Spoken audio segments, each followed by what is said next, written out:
జయం పరిచర్య ప్రియ రక్షకుడైన యేసుక్రీస్తు నామమున ఈ ఉదయ కాలమున మీ అందరికీ శుభములు కలుగునుగాక.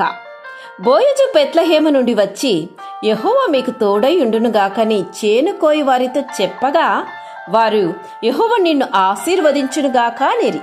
నా ప్రియ సహోదరి సహోదరులారా, అలనాడు బోయజు కలిగి ఉన్న ప్రేమ, దాతృత్వము, సత్ప్రవక్తను గుర్తించిన తన పనివారు బోయజును ఆశీర్వదిస్తూ ఈ మాట ఇక్కడ సెలవీయడము జరిగింది.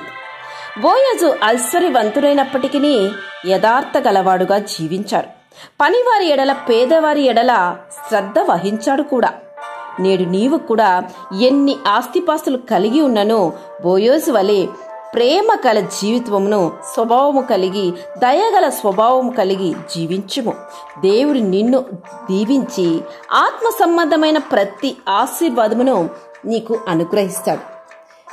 ఈరోజు నీవు ఆశీర్వాదకరంగాను, నీవు మంచిగా ఈ యొక్క ప్రపంచంలో దేవుడి నిన్ను ఉంచినట్లయితే, ఈ సమాజంలో నువ్వు జీవిస్తున్నట్లయితే వీటిని బట్టి నీవు దేవునికి కృతజ్ఞత చెల్లించాలే తప్ప నీవు డంబముగా ప్రవర్తించడము, వాటిని బట్టి అతిశయించడము, ఇతరులకు హింసపరచడం వంటివి చేయకూడదు.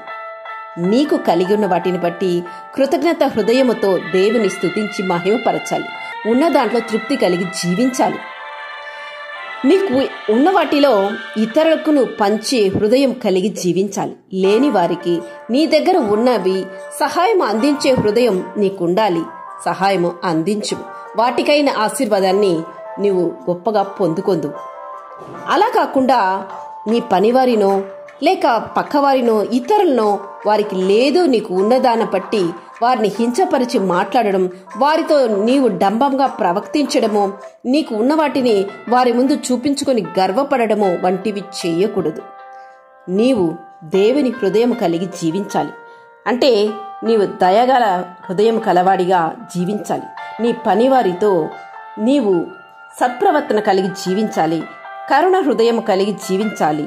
అలా నీవు జీవించినప్పుడు నీవును బోయజు వలె ఆశీర్వదింపబడదు, తరతరములుగా దీవింపబడదు. ఆమెన్. యేసు రక్తమే జయం పరిచర్యలో మీ సహోదరి. God bless you.